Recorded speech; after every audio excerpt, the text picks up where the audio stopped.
Hi and welcome to the new video. In this video, I'll be discussing about reciprocity theorem. So, reciprocity theorem statement ആയിരുന്നു നോക്കാം. In a linear bilateral active single source network, the ratio of excitation to response remains the same when the positions of excitation and response are interchanged. ഒരു linear bilateral active നെറ്റ്വർക്കിൽ ഒരു linear elements ആയിരിക്കണം, bilateral elements ആയിരിക്കണം, active ആയിരിക്കണം, source ഉണ്ടായിരിക്കണം. Single source network അതാണ് അവിടുത്തെ important ആയിട്ടുള്ള കാര്യം. സിംഗിൾ സോഴ്സ് നെറ്റ്വർക്ക്, ഒരു സിംഗിൾ സോഴ്സ് ഉള്ള ലീനിയർ ആക്റ്റീവ് ബൈലാറ്ററൽ നെറ്റ്വർക്കിൽ ratio of excitation to response remains the same when positions of excitation and response are interchanged. Excitation എന്ന് പറഞ്ഞു കഴിഞ്ഞാൽ ഇൻപുട്ട് ആണ്, അതേപോലെ റെസ്പോൺസ് എന്ന് പറഞ്ഞു കഴിഞ്ഞാൽ നമ്മളുടെ ഔട്ട്പുട്ട് ആണ്, സോഴ്സ് ആണ്. മറ്റേത് ലോഡ് എന്നുള്ള രീതിയിൽ വേണമെങ്കിൽ നമുക്ക് കൺസിഡർ ചെയ്യണമെങ്കിൽ കൺസിഡർ ചെയ്യാം. ഇപ്പോൾ ഇൻപുട്ട് എന്ന് പറയുന്നത് നമ്മുടെ വോൾട്ടേജ് സോഴ്സ് അല്ലെങ്കിൽ കറണ്ട് സോഴ്സ് ആയിരിക്കാം. ഔട്ട്പുട്ട് എന്ന് പറയുന്നത് ചിലപ്പോൾ വല്ല കറണ്ട് ആയിരിക്കാം, അല്ലെങ്കിൽ എവിടെയെങ്കിലും അക്രോസ് ആയിട്ടുള്ള വോൾട്ടേജ് ആയിരിക്കാം. ഒരു ഈ പറഞ്ഞ linear bilateral active single source നെറ്റ്വർക്കിൻ്റെ ഉള്ളിൽ നമ്മൾ ഈ പൊസിഷൻസ് മാറ്റുകയാണെങ്കിൽ, ഇപ്പോൾ ഒരു സർക്യൂട്ടിൽ നമ്മളൊരു സോഴ്സ്, വോൾട്ടേജ് സോഴ്സ് അല്ലെങ്കിൽ കറണ്ട് സോഴ്സ് ഉണ്ടാവും. അത് വെച്ചിട്ട് നമ്മൾ ഏതെങ്കിലും ഒരു പോയിന്റിലെ വോൾട്ടേജോ കറണ്ടോ കണ്ടുപിടിക്കുന്നുണ്ടാവും. അപ്പോൾ ആ പോയിന്റുകൾ രണ്ടും തമ്മിൽ പരസ്പരം മാറ്റുകയാണെങ്കിൽ ആ റേഷ്യോ സെയിം ആയി നിൽക്കും എന്നാണ് പറയുന്നത്. അതായത് എക്സൈറ്റേഷൻ ഇൻപുട്ട് ബൈ ഔട്ട്പുട്ട് എന്നുള്ള റേഷ്യോ, അല്ലെങ്കിൽ റേഷ്യോ ആയിട്ട് പറയുന്നില്ല, for the same input output remains the same, അങ്ങനെ ആലോചിച്ചാലും മതി. നമ്മൾ അങ്ങോട്ടും ഇങ്ങോട്ടും പരസ്പരം മാറ്റിക്കഴിഞ്ഞാൽ പൊസിഷൻസ്, സോഴ്സിൻ്റെയും മെഷർമെൻറ്റിൻ്റെയും പൊസിഷൻസ് മാറ്റിക്കഴിഞ്ഞാലും ആ റേഷ്യോ സെയിം ആയി നിൽക്കും. അപ്പം ഇങ്ങനെ ഒരു സിസ്റ്റത്തിൽ സർക്യൂട്ടിൽ നിൽക്കുകയാണെങ്കിൽ അത് റെസിപ്രോസിറ്റി തിയറം ഒബേ ചെയ്യും എന്നുള്ളതാണ് പറയുന്നത്. അത് ജസ്റ്റ് ഒരു എക്സാമ്പിൾ വെച്ചിട്ട് നമുക്കത് നോക്കി മനസ്സിലാക്കാം. ഓക്കെ, സോ ക്വസ്റ്റ്യൻ ഇതാണ്: verify super position theorem for the network Sean below. ഈ നെറ്റ്വർക്കിൽ നമുക്ക് സൂപ്പർ പൊസിഷൻ തിയറം വെരിഫൈ ചെയ്യണം. ഈ നെറ്റ്വർക്കിൽ സൂപ്പർ പൊസിഷൻ തിയറം വെരിഫൈ ചെയ്യാൻ വേണ്ടിയിട്ട് നമുക്കിപ്പോൾ ഈ സർക്യൂട്ട് നോക്കി കഴിഞ്ഞ് കഴിഞ്ഞാൽ ഇത് 20 വോൾട്ട് ഒരു സോഴ്സ് ഉണ്ട്, പിന്നെ കുറേ റെസിസ്റ്റേഴ്സ് ഉണ്ട്. ഇവിടെയാണ് ഐ എന്ന് പറഞ്ഞ് മാർക്ക് ചെയ്തിട്ടുള്ളത്. ഈ സോഴ്സിനെ എ ബി എന്ന് പറഞ്ഞൊരു ബ്രാഞ്ചും ഇതിനെ സി ഡി എന്ന് പറഞ്ഞ ബ്രാഞ്ചും. അപ്പോൾ ഈ 20 വോൾട്ടാണ് നമ്മളുടെ എന്ത് എക്സൈറ്റേഷൻ അല്ലെങ്കിൽ ഇൻപുട്ട് എന്ന് പറഞ്ഞ് വരുന്നത്. അതേപോലെ റെസ്പോൺസ് അല്ലെങ്കിൽ ഔട്ട്പുട്ട് എന്ന് പറയുന്നത് ഈ കറണ്ട് ഐ ആണ്. അപ്പോൾ ആദ്യം ചെയ്യേണ്ടത് ഈ സർക്യൂട്ട് ഇതേപോലെ വെച്ചിട്ട് കറണ്ട് ഐ കണ്ടുപിടിക്കുക. അടുത്ത സ്റ്റേജിൽ നമ്മൾ ചെയ്യേണ്ടത് ഇന്റർചേഞ്ച് ചെയ്യാനുണ്ട്. അപ്പോൾ ഇവിടെ ഇരിക്കുന്ന എ ബിയിൽ ഇരിക്കുന്ന ഈ 20 വോൾട്ടിന്റെ സോഴ്സ് കൊണ്ടുപോയിട്ട് അവിടെ വെക്കണം, നമ്മൾ സി ഡിയിൽ കൊണ്ടുപോയി വെക്കണം. എന്നിട്ട് ഇവിടെ കറണ്ട് മെഷർ ചെയ്താകുന്ന പകരം എവിടെ മെഷർ ചെയ്യണം? എ ബിക്ക് അക്രോസ് ആയിട്ട്, ഇപ്പോൾ നിൽക്കുന്ന എ ബിക്ക് അക്രോസ് ആയിട്ട് നമ്മളത് കൊണ്ടുപോയി മെഷർ ചെയ്യണം. ആ സമയത്ത് ഈ 2 ഓം എടുത്ത് ഇങ്ങോട്ട് കൊണ്ടുവരുന്നു വേണ്ട, 2 ഓം അവിടെ തന്നെ നിൽക്കുന്നുണ്ട്, മെഷർമെന്റിന്റെ പൊസിഷൻ മാത്രമാണ് മാറുന്നുള്ളൂ. സോഴ്സ് ഇവിടുന്ന് വന്നു ഇവിടെ എത്തും. ഇപ്പോൾ 20 വോൾട്ട് 2 ഓമിന് സീരീസ് ആയിട്ട് 20 വോൾട്ട് വരും. ഇവിടെ ജസ്റ്റ് ഒരു ഷോർട്ട് സർക്യൂട്ട് എന്നുള്ള പോലെ ഈ കറണ്ട് അങ്ങോട്ട് ഐ എന്ന് വെച്ച് നമ്മളവിടെ കാണിക്കും. എന്നിട്ടത് മെഷർ ചെയ്യണമുണ്ട്. ഓക്കെ, ഇപ്പോൾ ഇതിൽ തന്നിട്ടുള്ള കാര്യങ്ങളല്ല ഈ I1 I2 എന്നുള്ളതൊക്കെ, അത് നമ്മൾ ജസ്റ്റ് ഞാൻ എഴുതിയതാണ്. ശരിക്ക് ക്വസ്റ്റ്യനിൽ എന്തുണ്ടാവില്ല, ഈ I1 I2 ഒന്നും ഉണ്ടാവണമെന്നില്ല. അപ്പോൾ ഞാനിവിടെ എനിക്ക് കണ്ടുപിടിക്കേണ്ട ഈ കറണ്ട് ആണല്ലോ, അപ്പോൾ ഡയറക്റ്റ് ആയിട്ട് കിട്ടാത്തതുകൊണ്ട് ഞാൻ ആദ്യം ഇവിടെ I1 എന്ന് പറഞ്ഞ ടോട്ടൽ കറണ്ട് കണ്ടുപിടിച്ചു. അവിടുന്ന് കറണ്ട് ഡിവിഷൻ വെച്ചിട്ട് ഈ കറണ്ട് കണ്ടുപിടിക്കും, എന്നിട്ട് വീണ്ടും കറണ്ട് ഡിവിഷൻ വെച്ചിട്ട് ഈ കറണ്ട് കണ്ടുപിടിക്കും. അപ്പോൾ അങ്ങനെ സ്റ്റെപ്പ് ബൈ സ്റ്റെപ്പ് ആയിട്ടാണ് എനിക്ക് ഇവിടെ ചെയ്യാൻ പറ്റുള്ളൂ. അപ്പോൾ അതിന് വേണ്ടിയിട്ടാണ് I1 I2 ഒക്കെ അവിടെ മാർക്ക് ചെയ്ത് വെച്ചിട്ടുള്ളത്. അപ്പോൾ നമുക്കത് അങ്ങനെ സ്റ്റെപ്പ് ബൈ സ്റ്റെപ്പ് ആയിട്ട് ചെയ്ത് എങ്ങനെ കണ്ടുപിടിക്കാൻ നോക്കാം. അപ്പോൾ എന്തായാലും ആദ്യം ടോട്ടൽ കറണ്ട് I1 ആണ് കിട്ടേണ്ടത്. I1 കിട്ടണമെങ്കിൽ ഇവിടെ എന്ത് ചെയ്യണം? കുറേ റെസിസ്റ്റൻസുകളുണ്ട്. ഈക്വലന്റ് റെസിസ്റ്റൻസ് ആദ്യം കണ്ടുപിടിക്കുക എന്നുള്ളത് തന്നെയാണ് മെയിൻ ആയിട്ടുള്ള കാര്യം. സോ ഇവിടുത്തെ R ഈക്വലന്റ് കാണും. സോ ഇവിടുത്തെ R ഈക്വലന്റ് കാണുമ്പോൾ എക്സ്ട്രീം തന്നെ തുടങ്ങുക. രണ്ടും എന്താണ്? പാരലൽ. So 2 parallel with 2. അതെന്തിനായിട്ട് സീരീസ്? 2-നായിട്ട് സീരീസ്. So plus 2. ഇനി അതെന്തിനായിട്ട് പാരലൽ? 3-നായിട്ട് parallel. So again parallel 3. Parallel 3 എടുത്തു, കഴിഞ്ഞു ഇല്ല? എന്തിനായിട്ട് സീരീസ്? 2-നായിട്ട് സീരീസ്. സോ ഫൈനലി നമുക്ക് പ്ലസ് 2 കൂടിയും ചെയ്യണം. ഓക്കെ, ഇനി ജസ്റ്റ് സിംപ്ലിഫൈ ചെയ്ത് കഴിഞ്ഞാൽ നമുക്ക് ഇവിടെ ഇക്വലന്റ് റെസിസ്റ്റൻസ് എന്താന്ന് കിട്ടും? പി കേസിൽ എന്താ വരിക? 2 2 പാരലൽ എത്ര വരും? 1. 1 പ്ലസ് 2 3. 3 3 പാരലൽ 1.5. 1.5 പ്ലസ് 2 എന്ന് പറഞ്ഞു കഴിഞ്ഞാൽ 3.5. അപ്പോൾ അത് വളരെ എളുപ്പത്തിൽ നമുക്ക് കിട്ടി 3.5 ഓം എന്ന് പറഞ്ഞിട്ട്. ഇപ്പോൾ ഇക്വലന്റ് റെസിസ്റ്റൻസ് കിട്ടി കഴിഞ്ഞാൽ നമുക്ക് ആദ്യത്തെ ടോട്ടൽ കറണ്ട് കാണാമല്ലോ. I1 എന്ന് പറഞ്ഞാൽ എന്ത് വരും? 20 divide by equivalent resistance, that is 3.5, and you will get it as 5.7 ampere. അപ്പോൾ ഫസ്റ്റത്തെ പോർഷൻ കഴിഞ്ഞു. അപ്പോൾ I1 കിട്ടിക്കഴിഞ്ഞാൽ ഇനി അടുത്ത് നമുക്ക് ഡയറക്റ്റ് ഐയിലേക്ക് എത്തില്ല, I2 കാണണം. ഇവിടുത്തെ ഈ കറണ്ട് I1 കിട്ടിയിട്ടുള്ളൂ. അപ്പോൾ ആദ്യം കറണ്ട് ഡിവിഷൻ അപ്ലൈ ചെയ്ത് എന്ത് കാണുക? I2 കാണുക. എന്നിട്ട് നമുക്ക് ഇങ്ങോട്ട് എത്താം. അപ്പോൾ I2 കാണണമെങ്കിൽ എങ്ങനെ കാണാം? I2 കിട്ടാൻ എന്ത് ചെയ്താൽ മതി? I1-നെ മൾട്ടിപ്ലൈ ചെയ്യുക. അപ്പോൾ ഇവിടെ ഇതാണ് നമ്മളെ രണ്ട് ബ്രാഞ്ചുകൾ, ഇങ്ങോട്ടും ഇങ്ങോട്ടാണ് ഇവിടെ. അപ്പോൾ ഓപ്പോസിറ്റ് ബ്രാഞ്ച് റെസിസ്റ്റൻസ് പറഞ്ഞാൽ ഏതാ? ഈ 3 ഓം ആണ്. Into 3 divided by total. Total എന്ന് പറയുമ്പോൾ 3 പ്ലസ് 3 പ്ലസ് ഈ 2 എന്ന് മാത്രം എഴുതി വെക്കും. അതാണ് ഒരു മിസ്റ്റേക്ക് പലപ്പോഴും ഇവിടെ വരുത്താറുള്ളത്. പ്ലസ് 2 അല്ല ഓപ്പോസിറ്റ് ഈ എന്താ നമ്മൾ മെഷർ ചെയ്യുന്ന ബ്രാഞ്ചിലത്തെ resistance.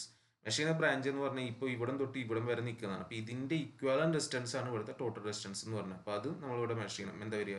2 2 parallel 1 1 3 series, sorry 1 2 series എത്ര വരും? 3 വരും. അപ്പോൾ അവിടെ നമ്മൾ എടുക്കേണ്ടത് 3 ആണ്. ഓക്കെ, അപ്പോൾ ഈക്വൽ ടു എന്ത് വരും? നമുക്ക് I1 വാല്യൂ അറിയാം 5.7 ആണ് ഇൻറ്റു 3/3 3/6 എന്ന് പറഞ്ഞാൽ 1/2 ആണ്. So this will be equal to 2.85 ampere. അപ്പോൾ അതിൻ്റെ വാല്യൂ നമുക്ക് കിട്ടി 2.85 ആംപിയർ എന്ന് പറഞ്ഞിട്ട്. അപ്പോൾ അത് കിട്ടിക്കഴിഞ്ഞ് കഴിഞ്ഞാൽ ഇനി ഫൈനൽ I കാണാൻ ഒരു ബുദ്ധിമുട്ടൊന്നുമില്ലല്ലോ. I equal to current division ഇവിടെ അപ്ലൈ ചെയ്യുക. കറണ്ട് ഡിവിഷൻ അപ്ലൈ ചെയ്യേണ്ട കാര്യമില്ല ശരിക്കും പറഞ്ഞു കഴിഞ്ഞാൽ. രണ്ട് റെസിസ്റ്റൻസ് എന്താണ്? സെയിം ആണ്. അപ്പോൾ ഇവിടെ വരുന്ന കറണ്ട് എന്താണോ അതിൻ്റെ പകുതി ആയിട്ടാണ് അപ്പുറത്തോട്ടും പോയി. ഇപ്പോൾ അത് കറണ്ട് ഡിവിഷൻ അപ്ലൈ ചെയ്യുമ്പോൾ നമുക്ക് അപ്ലൈ ചെയ്യാം. എന്ത് വരും? I2 into opposite branch resistance 2 ആണ്, ടോട്ടൽ റെസിസ്റ്റൻസ് 2 + 2 ആണ്. അപ്പോൾ ജസ്റ്റ് 2.85നെ നമ്മൾ 1/2 ഇൻറ്റു 1/2 ചെയ്യുന്നത് തന്നെയാണ്. ഈക്വൽ ടു എന്ത് കിട്ടും? 1.425 ആംപിയർ. Okay, 1.425 ampere. അപ്പോൾ ഇത്രയേ ഉള്ളൂ ഫസ്റ്റത്തെ കേസിൽ നമ്മൾ ചെയ്ത്. ഇനി ഇതേപോലെ നമ്മൾ എന്ത് ചെയ്യണം? ഇന്റർചേഞ്ച് ചെയ്യണം. Interchanging excitation and response. ഇപ്പോൾ എക്സൈറ്റേഷൻ റെസ്പോൺസ് ഇത് ഞാൻ ആ ഫിഗർ അതേപോലെ തന്നെ എടുത്തു വെച്ചിട്ടുള്ളതാണ്. അപ്പോൾ അതിൽ നമ്മൾ ഇനി ഇന്റർചേഞ്ച് ജസ്റ്റ് ഒക്കെ മാറ്റി കളയാം. ഇന്റർചേഞ്ച് ചെയ്യണം എന്തിൻ്റെ പൊസിഷൻ? സോഴ്സിൻ്റെയും റെസ്പോൺസിൻ്റെയും പൊസിഷൻ. ഇവിടെ ഇരിക്കുന്ന വോൾട്ടേജ് സോഴ്സ് ഞാൻ ഇവിടുന്ന് എടുത്ത് മാറ്റണം. മാറ്റിയിട്ട് അവിടെ കൊണ്ടുവയ്ക്കണം. ഈ ബ്രാഞ്ചിൽ കൊടുന്നേക്കണം. അപ്പോൾ ഈ ബ്രാഞ്ചിൽ കൊടുന്നേക്കാൻ ഇവിടെയാണ് സ്ഥലമുള്ളത്. അപ്പോൾ ഞാനത് ഇവിടെ ഇങ്ങനെ കൊണ്ടുവന്ന് വെക്കുന്നു. ഓക്കെ, സോ 20 വോൾട്ട് എവിടേക്ക് എത്തി? 20 വോൾട്ട് ഇവിടേക്ക് എത്തി.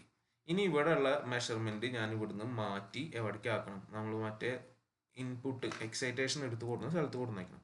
ഇപ്പോൾ ജസ്റ്റ് ഈ റെസിസ്റ്റൻസ് ഒന്നും അങ്ങോട്ട് എടുക്കണ്ട. ജസ്റ്റ് ഇവിടെ നമ്മൾ പകരം സോഴ്സ് മെഷർമെന്റ് കൊടുന്നേക്കുക. അപ്പോൾ ഇവിടെ ജസ്റ്റ് ഒന്ന് ഷോർട്ട് ചെയ്തിട്ട് ഇവിടെ കറണ്ട് കാണിച്ചാൽ മതി. കറണ്ട് ഇവിടെയാണ് ഞാൻ ഇനി മെഷർ ചെയ്യാൻ പോകുന്നത്.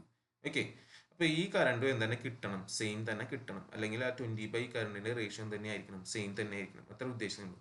ഇനി ഇതിൽ മെഷർമെന്റ് നടത്തണമെങ്കിലും നമുക്ക് ആദ്യം തന്നെ എന്ത് കണ്ടുപിടിക്കേണ്ടി വരും? Equivalent resistance. കാരണം ഈ കറണ്ടാണ് കിട്ടുന്നത്, അത് ഒറ്റയടിക്ക് കിട്ടില്ല. ആദ്യം ഞാൻ ഇത് കറണ്ട് കണ്ടുവരും. ഇവിടുത്തെ കറണ്ട് സേ I1 അത് കിട്ടിയാലും പോരാ, ഇത് കാണണം I2 കറണ്ട് ഡിവിഷൻ വെച്ചിട്ട്. എന്നിട്ട് വീണ്ടും കറണ്ട് ഡിവിഷൻ അപ്ലൈ ചെയ്ത് എനിക്ക് ഈ I കിട്ടും. അപ്പോൾ ആദ്യം ഞാൻ എന്ത് കാണും? ഇക്വാലന്റ് റെസിസ്റ്റൻസ് നോക്കുക. ഇക്വാലന്റ് റെസിസ്റ്റൻസ് നമുക്ക് എങ്ങനെ കിട്ടും നോക്കുക. 2ഉം 3ഉം പാരലൽ. ഓക്കെ, സോ 2 പാരലൽ 3 അതെന്തിനായിട്ട് സീരീസ്? 2നായിട്ട് സീരീസ്. സോ പ്ലസ് 2 അതെന്തിനായിട്ട് പാരലൽ? ഇനി വീണ്ടും 2നായിട്ട് പാരലൽ. സോ പാരലൽ 2 അതെന്തിനായിട്ട് സീരീസ്? 2നായിട്ട് സീരീസ്. So finally plus 2. ഇതാണ് ഇവിടുത്തെ ഇക്വാലന്റ് റെസിസ്റ്റൻസ് വരിക. അപ്പോൾ അത് ചെയ്ത് നോക്കിക്കഴിഞ്ഞാൽ നമുക്ക് കിട്ടും 3.23 എന്നാണ് അതിൻ്റെ വാല്യൂ വരിക. വെറുതെ ഒന്ന് ചെയ്ത് നോക്കിക്കോളാം.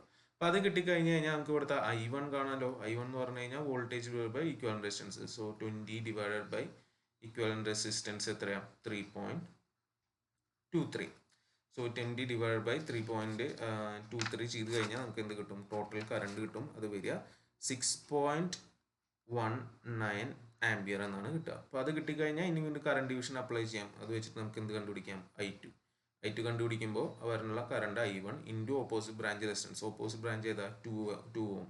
Opposite branch resistance 2 divide by total. 2 plus total ചെയ്യുന്ന സമയത്ത് വീണ്ടും തെറ്റിക്കരുത്. ഇവിടുത്തെ ഇത്തരത്തിൻ്റെയും ഈക്വലൻ്റ് ആണ് എടുക്കേണ്ടത്. അതായത് 2 പാരലൽ 3 പ്ലസ് 2 അതാണ് ഇവിടെ എടുക്കേണ്ടത്. ഓക്കെ, സോ എടുക്കേണ്ടത് 2 പാരലൽ 3 പ്ലസ് 2 അതാണ് എടുക്കേണ്ടത്. ഓക്കെ, അപ്പോൾ അത് അവിടെ നമ്മൾ സബ്സ്റ്റിറ്റ്യൂട്ട് ചെയ്യാണ് ചെയ്യേണ്ടത്.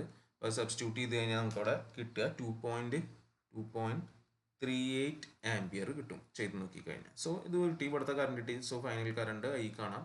I എന്ന് പറഞ്ഞാൽ വീണ്ടും കറണ്ട് ഡിവിഷൻ അപ്ലൈ ചെയ്യുക. So I2 into opposite branch resistance എത്രയാണ്? 3 ഡിവൈഡ് ബൈ ടോട്ടൽ. ടോട്ടൽ എന്ന് പറഞ്ഞാൽ എന്താ? 3 പ്ലസ് 2. സോ അത് ചെയ്ത് കഴിഞ്ഞാൽ നമുക്ക് വാല്യൂ കിട്ടും 1.43 ആംപിയർ. ഓൾമോസ്റ്റ് 1.43 ആംപിയർ എന്നുള്ള രീതിയിൽ. മറ്റേ നമുക്ക് 1.42543 എന്നുള്ള രീതിയിൽ എടുക്കാം. അപ്പോൾ എക്സാക്ട് സിമിലർ വരാതെ നമ്മൾ ഡെസിമൽ പോയിന്റ് കറക്റ്റ് ആയിട്ട് മുഴുവനായിട്ട് എടുക്കാത്തതുകൊണ്ടാണ്. അപ്പോൾ ഇവിടെ രണ്ടും എന്ത് തന്നെ കിട്ടി? സെയിം തന്നെ കിട്ടും. അല്ലെങ്കിൽ എന്ത് റെസ്പോൺസ് സെയിം, അല്ലെങ്കിൽ ratio of excitation to response same ആണ്. അപ്പോൾ അതുകൊണ്ട് നമുക്ക് എന്തോ ഉപയോഗിച്ചെന്ന് പറയാം? Supervision. So as the ratio of excitation to response remains the same. The circuit obeys reciprocity theorem. Okay, reciprocity theorem.